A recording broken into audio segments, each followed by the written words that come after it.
अस्सलाम वालेकुम बच्चों, क्या हाल है सबका। लास्ट वालेकुम। आज आपकी सबकी सारी क्लासेस हुई थी। जी मिस। ठीक है। मिस उर्दू की नहीं हुई। अच्छा अच्छा, आज हमारा लास्ट लेक्चर में मेरे ख्याल से हमने न्यूमेरिकल्स कर लिए थे चैप्टर नंबर 4 के, और आज हमें शुरू करना है चैप्टर नंबर 5। उसका हमारा फर्स्ट टॉपिक है एंगुलर डिस्प्लेसमेंट। और आपकी बुक्स का पेज नंबर 100।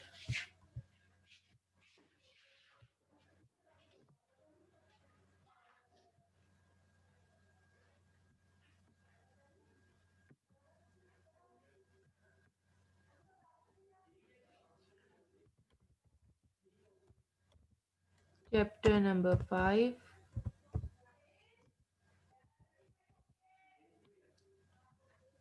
और फर्स्ट टॉपिक है हमारा angular displacement.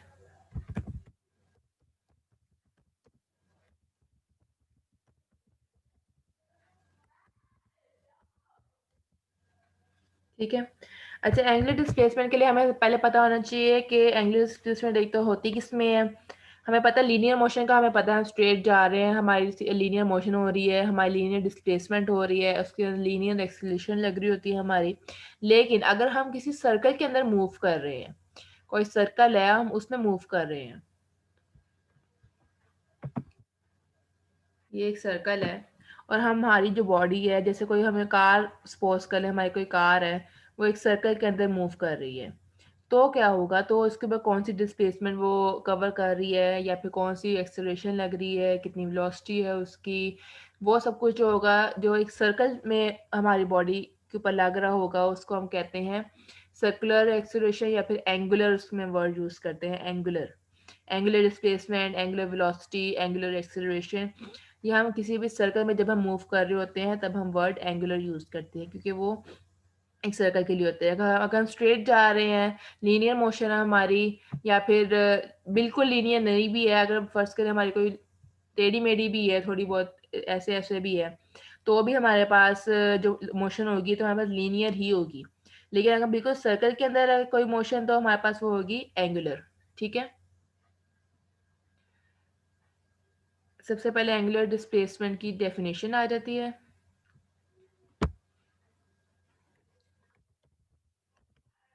The angle subtended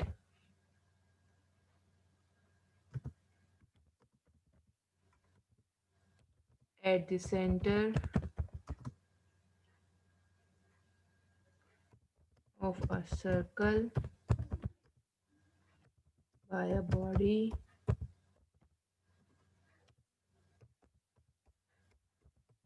moving along the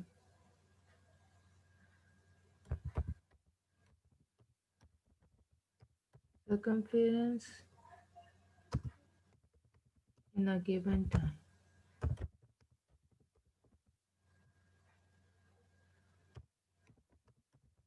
is called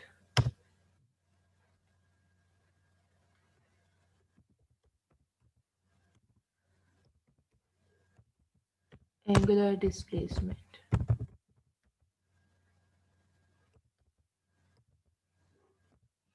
अच्छा, फिर डेफिनेशन से हमें क्या पता लग रहा है कि हमारे पास कोई भी बॉडी है।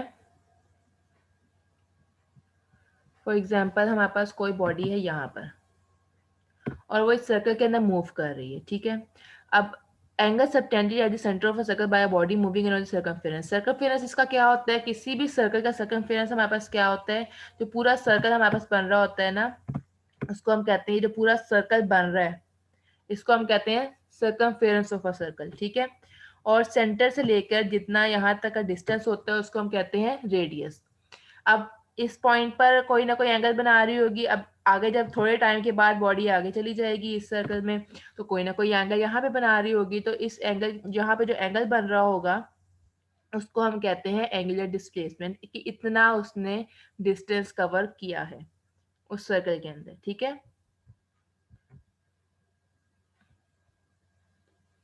उसके आगे इसको डिनोट कैसे करते हैं, इसको डिनोट करते हैं थीटा डेल थीटा से।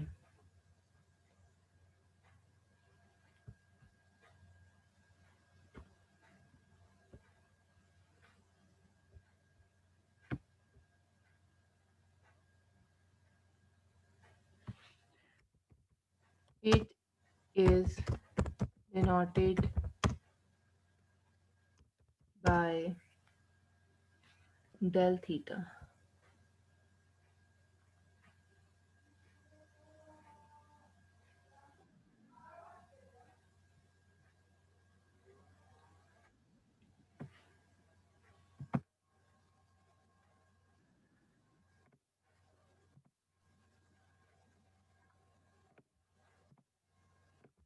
अच्छा, यहाँ पे हम डेल थीटा क्यों यूज़ कर रहे हैं? डेल थीटा हम इसलिए यूज़ कर रहे हैं कि देखें, जब हमारे पास जो बॉडी फर्स्ट पोजीशन पे होगी तब टाइम कुछ और होगा, और जब हमारे पास फर्स्ट पोजीशन पे हमारे पास बॉडी है तो वहाँ पे टाइम कुछ और होगा। जैसे टाइम हमारे पास T1 है, T1 पे हमारे पास कोई और एंगल बना रही है, T2 पे जो है एंगल कुछ और बना रही है। तो इसलिए हम डेल थीटा यूज़ करें। डेल थीटा का मतलब ये होता है T2 माइनस T1, या फिर उनका हम एवरेज ले लेते होते हैं, ठीक है।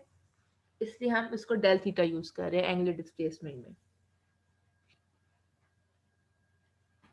आगे इसकी साइन कन्वेंशन आ जाती है।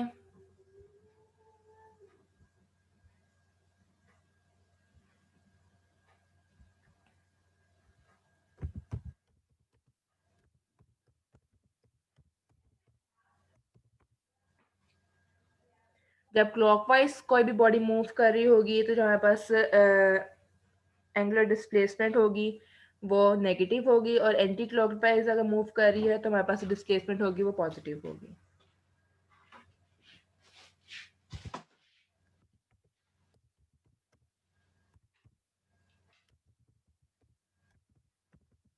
एंटी क्लॉकवाइज में angular displacement is positive,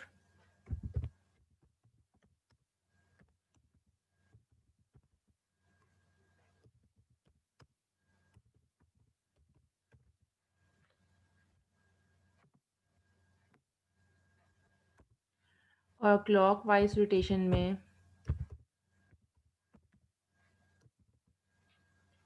negative. ठीक है। उसके बाद जो है हम इसकी जो डायरेक्शन ऑफ एंगुलर डिस्प्लेसमेंट की है वो कैसे फाइंड कर सकते हैं। इसकी डिस्प्लेसमेंट की जो एंगुलर डिस्प्लेसमेंट की जो डायरेक्शन है वो हम राइट हैंड रूल से फाइंड कर सकते हैं। सबसे पहले अगर हम अपना राइट हैंड लेते हैं, उसको कर्ल करते हैं। कोई भी बॉडी जिस डायरेक्शन में मूव कर रही है, जैसे अगर फर्ज करें बॉडी हमारे पास मूव कर रही है एंटी क्लॉकवाइज, अगर मूव कर रही है तो हम उसकी जो एंटी क्लॉकवाइज डायरेक्शन में मूव करेंगे हम अपनी फिंगर्स, और जिस डायरेक्शन में हमारे पास थंब होगा वो हमें शो करेगा angular displacement, direction of angular displacement.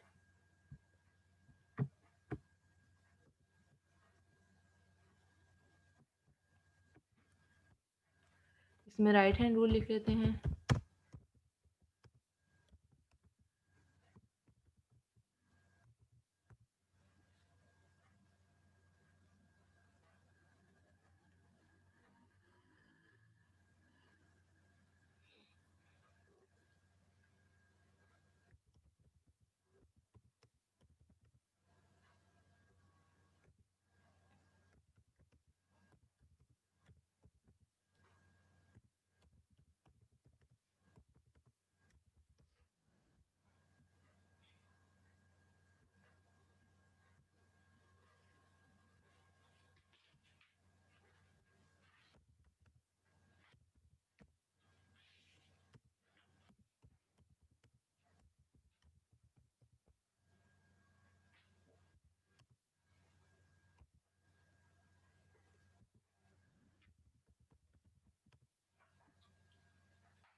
ठीक है।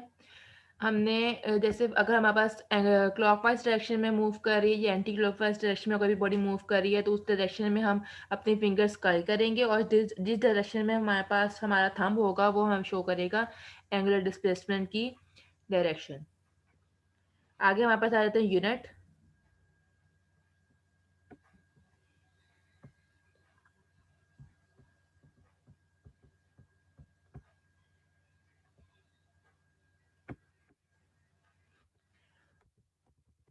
यूनिट्स,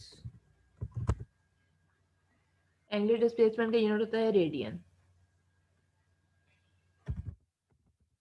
रेडियन होता है जबकि हम इसको रेवोल्यूशन में या फिर डिग्रीज में भी कन्वर्ट कर सकते हैं। इसका बेसिक यूनिट होता है रेडियन, और रेडियन को हम बाद में रेवोल्यूशन में या फिर डिग्रीज में भी कन्वर्ट कर सकते हैं। अब रेडियन की वैल्यू रेवोल्यूशन में या डिग्रीज में क्या होगी वो अब अभी हम फाइंड करते हैं।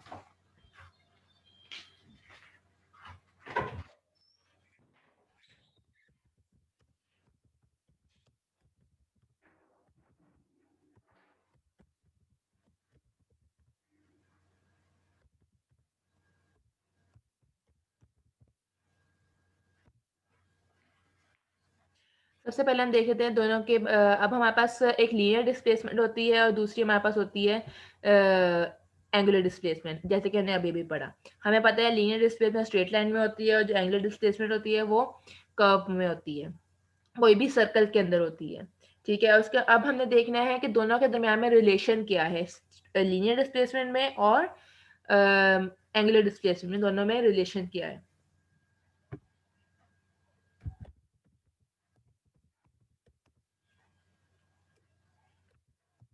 बिटवीन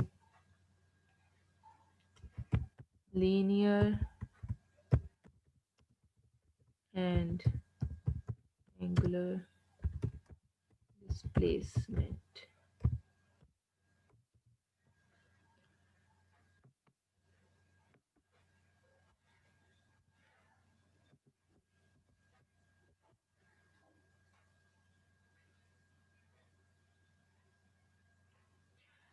तो यहाँ पे हम लिख लेंगे थीटा, क्योंकि मैं अब लैपटॉप पे कर रही हूँ तो मैं साइन यूज़ नहीं कर सकती, लेकिन आप लोगों ने थीटा लिखना है यहाँ पर। ठीक है, theta is equal two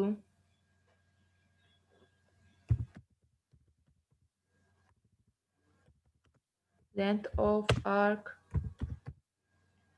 divided by radius of circle.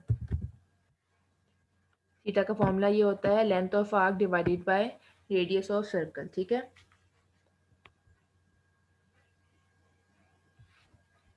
For example ये हमारे पास सर्कल है और एक पॉइंट यहाँ आ गया, एक पॉइंट यहाँ आ गया। तो यहाँ पे जो ये होता है हमारे पास, ये हमारे पास रेडियस होता है, रेडियस ऑफ सर्कल, और ये जो जितना उसने डिस्टेंस कवर किया है वो हमारे पास ऐसा आ गया लेंथ ऑफ आर्क। ठीक है, जो 2 पॉइंट्स पे कट कर रहे होते हैं, दो रेडियस हमारे पास सर्कमफेरेंस में दो दो जगह कट कर रहा होता है, उसको हम कहते हैं लेंथ ऑफ द आर्क। ठीक है, उसको हम आर्क कहते हैं। ये वाली चीज़ें शायद आप लोगों ने 9th में पढ़ी होंगी। और जो एंगल हमारे पास बना रहा है वो थीटा है, और हमें पता है थीटा क्या होता है, वो होता है एंगुलर डिस्प्लेसमेंट। ठीक है,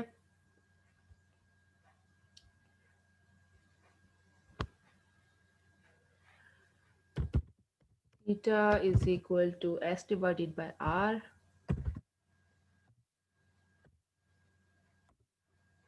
और यहाँ से अगर हम ऐसे एक साइड पे कर लें तो हम लिख सकते हैं आर थीटा।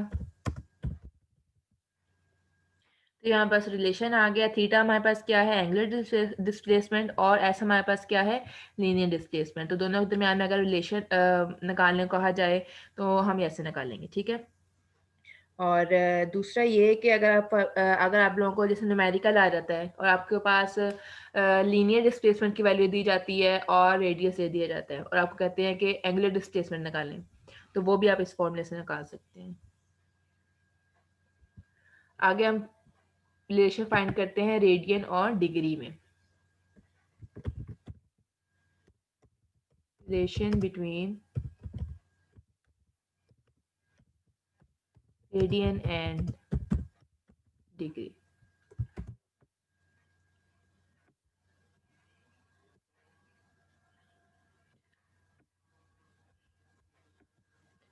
अब theta is equal to S divided by R हमने अभी भी निकाला है,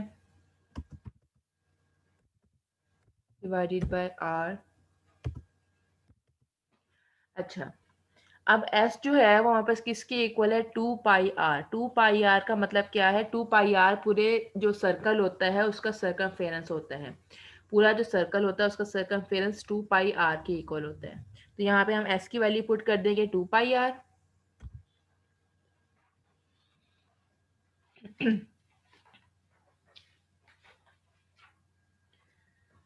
to pi R divided by r is equal to 2 pi radian।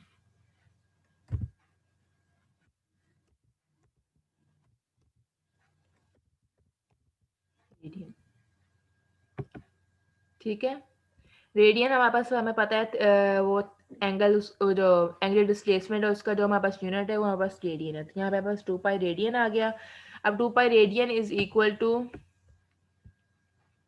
360, 360 degrees के इक्वल होता है 2 पाई रेडियन।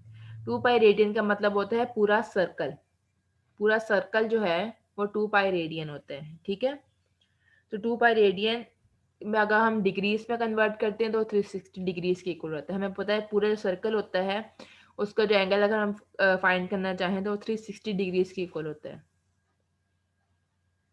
तो 2 पाई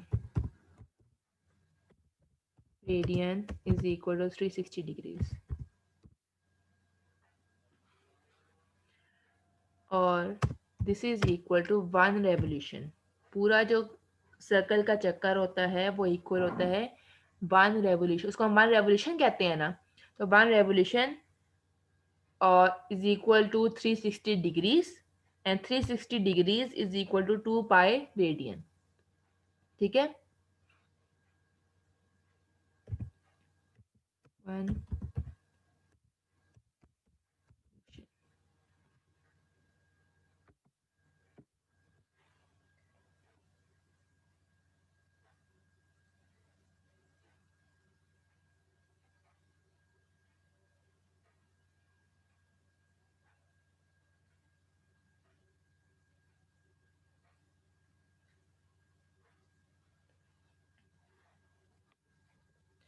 अच्छा, आगे हमने 1 रेडियन को 1 रेडियन एक साइड पे कर लेते हैं। अगर हमें रेडियन निकालना है कि कितना इक्वल होता है वो डिग्रीज में, तो 1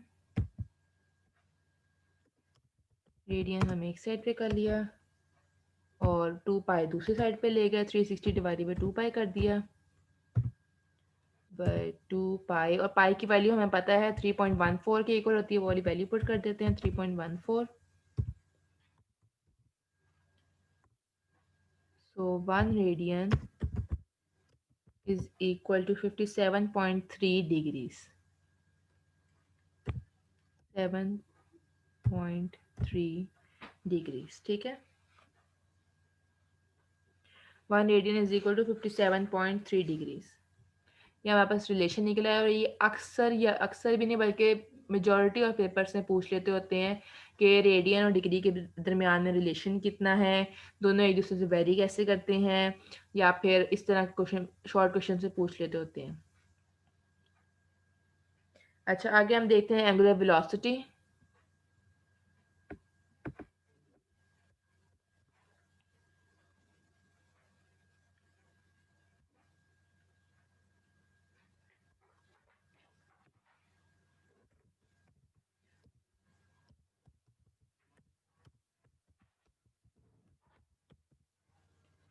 अच्छा, अब कोई भी बॉडी हमारे पास सर्कल में मूव कर रही है, उसका एंगुलर डिस्प्लेसमेंट कवर कर रही है, तो उसकी जो वेलोसिटी होगी वो भी एंगुलर होगी। और कोई जिस वेलोसिटी से वो मूव कर रही होगी बॉडी, तो उसकी जो वेलोसिटी होगी उसको हम कहेंगे एंगुलर वेलोसिटी। ठीक है,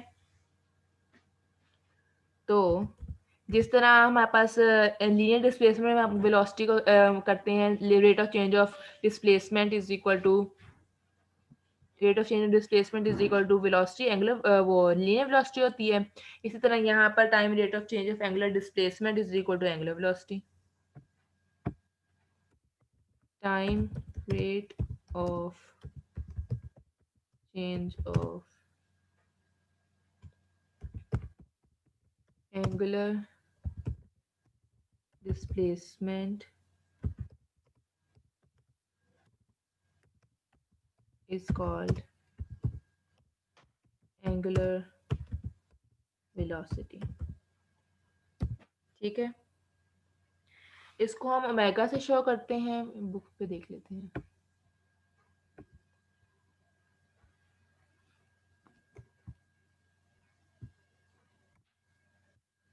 या आप लोगों के बुक्स के ऊपर होगा, देख लें वहां से।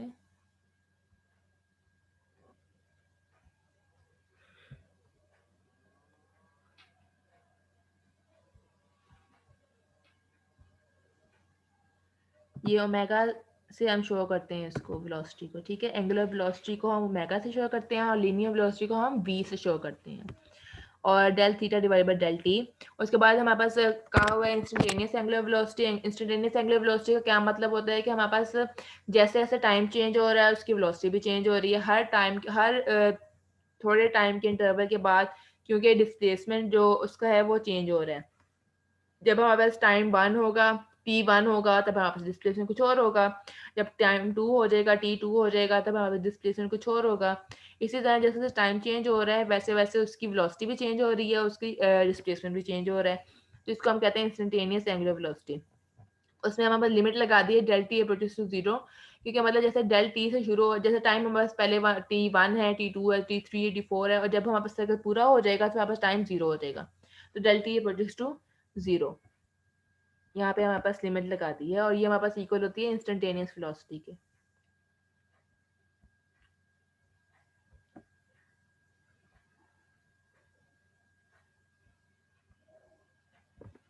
अच्छा, उसके बाद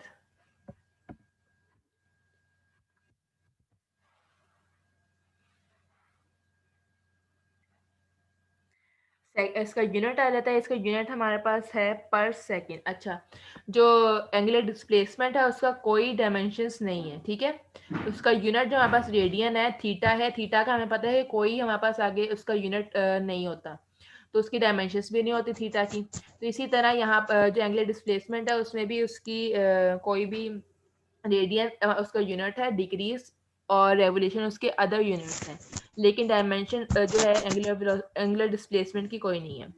और यहाँ पे एंगुलर वेलोसिटी में जो इसका यूनिट है वो है रेडियन पर सेकेंड, और दूसरे यूनिट्स जो हैं वो रेवोल्यूशन पर सेकेंड और डिग्रीज पर सेकेंड है, और डायमेंशंस जो है पर सेकेंड पर टाइम है।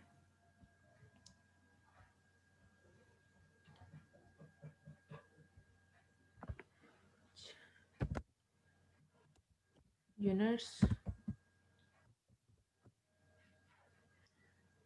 रेडियन पर सेकेंड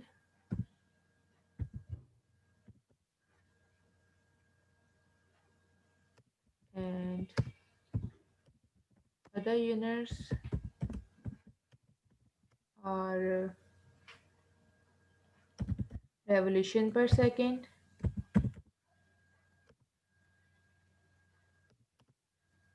और डिग्रीज पर सेकेंड।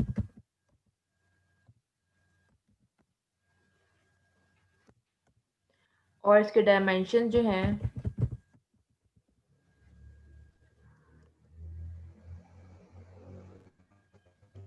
पर टाइम।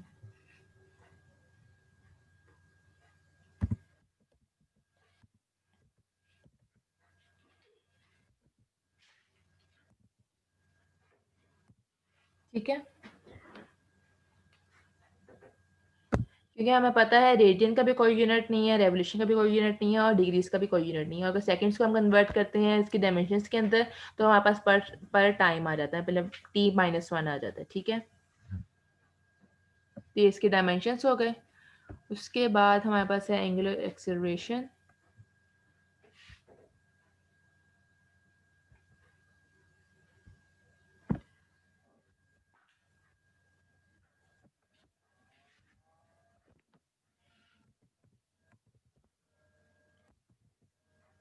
एंगुलर एक्सेलरेशन, जिस तरह हमारे पास लीनियर एक्सेलरेशन होती है, rate of change of velocity is linear acceleration, इसी तरह rate of change of angular velocity is angular acceleration. So time rate of change angular velocity is angular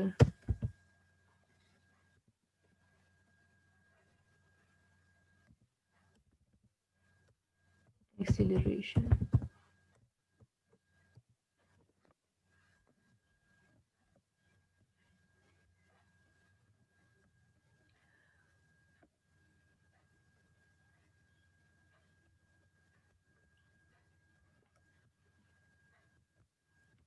और ये इसका फॉर्मूला है, अल्फा से हम इसको डिनोट करते हैं, एक्सेलरेशन एंगुलर एक्सेलरेशन को हम यहाँ पर अल्फा से डिनोट करते हैं, ठीक है. Alpha is equal to del omega divided by del T. Del omega हमारे पास क्या है, जो भी velocity, final velocity minus initial velocity, और डेल टी हमारे पास क्या है, initial final time divided minus initial time, ठीक है. और that is equal to average acceleration, ठीक है. और आगे हम वही इंस्टेंटेनियस एक्सेलरेशन का बता दिया है कि जैसे जैसे हमारे पास देखें, जैसे जैसे हमारे पास वो टाइम चेंज हो रहा है, फर्स्ट टाइम पे हमारे पास कोई और डिस्प्लेसमेंट था, कोई और वेलोसिटी थी और कोई और एक्सेलरेशन थी. जब सेकंड टाइम आ गया हमारे पास, थोड़ी टाइम के बाद जो डिस्प्लेसमेंट चेंज हुआ तो उसकी वेलोसिटी भी चेंज हो गई, वेलोसिटी चेंज हुई तो उसकी एक्सेलरेशन भी चेंज हो गई. इसी तरह जैसे जैसे टाइम गुजरता जाता है, हमारे पास जो वेलोसिटी होती है, एक्सेलरेशन होती है, डिस्प्लेसमेंट होती है, तीनों चीज़ें चेंज होती जाती हैं. तो इसी तरह यहाँ पर टाइम में प्रोड्यूस जीरो वाली लिमिट लगा दी है यहाँ पर, और del omega divided by del T.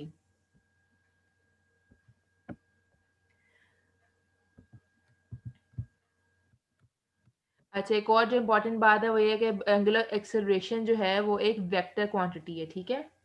Angular acceleration एक वेक्टर क्वांटिटी है, और जिस डायरेक्शन में उसकी रोटेशन होगी उसी डायरेक्शन में एंगुलर एक्सेलरेशन भी होगी.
उसके बाद इसका यूनिट आ जाता है, जिस तरह एंगुलर एक्सेलरेशन, जो एंगुलर हमारे पास वेलोसिटी है उसका यूनिट होता है पर सेकंड.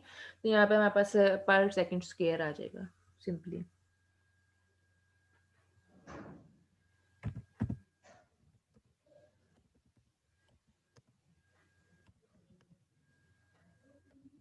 रेडियन पर सेकंड स्क्वायर.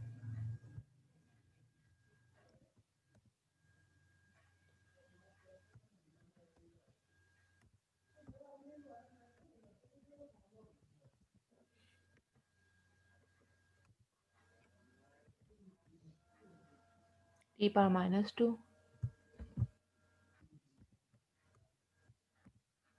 ठीक है. इसका यूनिट हमारे पास है रेडियन पर सेकंड स्क्वायर, और डायमेंशन हमारे पास हैं पर सेकंड स्क्वायर, ठीक है. मतलब पर टाइम स्क्वायर, जो भी आप पढ़ना चाहें. आज के लेक्चर में किसी को कोई प्रॉब्लम है, कोई बात समझ नहीं आई तो पूछ लें.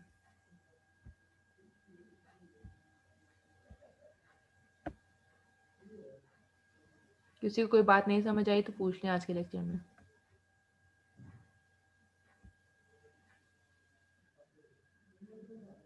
मैम आप ये बताएं कि हमें एडमिशन फॉर्म के लिए किस दिन जाना है? जी क्या कह रहे हैं? और हमने